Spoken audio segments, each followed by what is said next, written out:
Have you ever looked at a job posting and thought, I am perfect for this job. I have every qualification that they are looking for.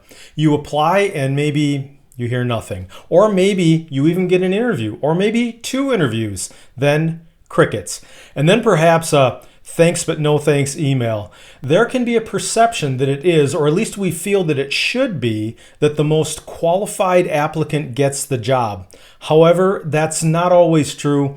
In fact, they often don't. If this were true, that the most qualified applicant always got the job, hiring would be pretty simple. Basically, companies would line up the resumes, pick the person with the longest list of skills, and that's it. Decision made.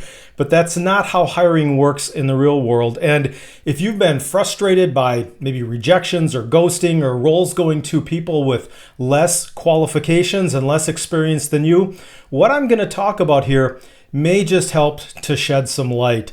Of course, hiring decisions are made by humans, and humans don't select candidates based on purely analytical spreadsheets of skills. So who does get the job? Before we dig in, my name is Doug, and I've helped thousands of people navigate through their job search. Be sure to check out the link in the description below where you can find out how to get a copy of my Fast Track Job Search Bootcamp. You can get that for about half the cost of a one-on-one coaching session. You'll also find a link to a free 7-day job search Kickstart. It's my free gift from me to you. I also offer some limited one-on-one coaching services, and the information is at my website. The links are in the description. Let's jump in. So who does get the job? What are the factors that either you can influence, or what are some of the internal unknown factors that may be happening behind the scenes? Let's start with some internal factors first that, many people are either not privy to or may simply not even think about. Most job seekers assume that hiring decisions are made solely based upon skills, experience, or maybe how well they do in an interview. But behind the scenes, hiring is influenced by dynamics that candidates may never see and often never even imagine. Decisions can shift overnight because of a department budget change, or a headcount gets frozen, or leadership decides to reorganize a function. A hiring manager may suddenly be told to just hold off because the team is maybe exploring automation, maybe they're going to outsource something, or they're restructuring the role entirely. There can be internal politics at play. Sometimes a manager already has a preferred internal candidate that they're quietly leaning towards. Other times, a previous bad hire with a similar background makes the team really overly cautious about anyone that even slightly resembles that profile. A department struggling with communication might prioritize somebody that's steady and diplomatic over someone really that has exceptional skills but's really more direct or intense. And if the team is imbalanced, too many analytical thinkers and not enough relationship builders, something like that, they may be looking for someone who offsets that weakness. These invisible dynamics can be why rejections can feel unpredictable or unfair. It's not always about qualifications or performance. You're competing against internal pressures, unspoken preferences, and organizational history that you may have no access to. You can't control these variables, but you can position yourself as the safest, maybe most versatile solution to a wide range of internal problems. When you communicate your value clearly, you demonstrate stability, you show adaptability, and you ask smart, business-focused questions. You make it easier for a hiring manager to see you as a candidate who fits in maybe multiple possible versions of the role, even a version that they may have not fully defined yet. Now, what about those factors that you do have more ability to influence? What are those? Well, in general, candidates that market themselves the best are the candidates that typically get the job. In fact, your ability to market yourself matters just as much, and sometimes even more, than the qualifications that you bring to the table. And before you think, oh well, he's just going to tell me to add more keywords, hold on for a minute, because it's much more than that.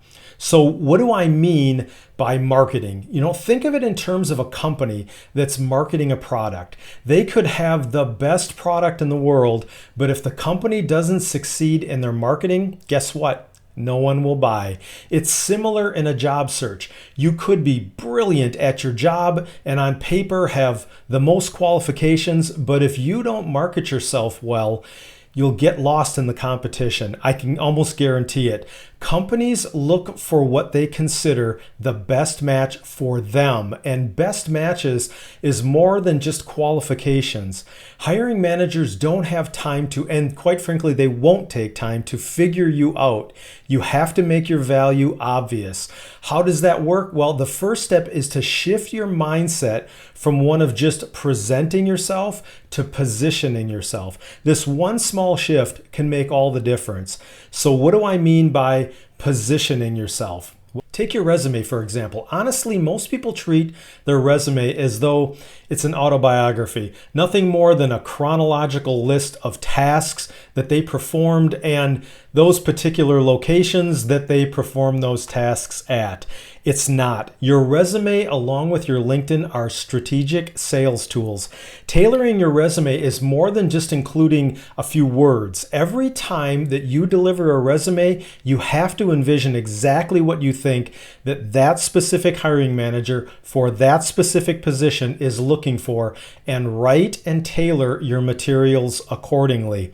Research the company beyond just who they are on the surface. See if you can determine their upcoming initiatives, or how their organization functions.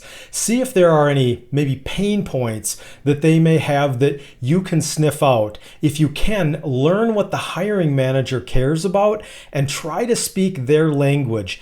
Tailor your approach just like a sales pitch. What problems do you solve that matter to them? What do you believe the employer's priorities are?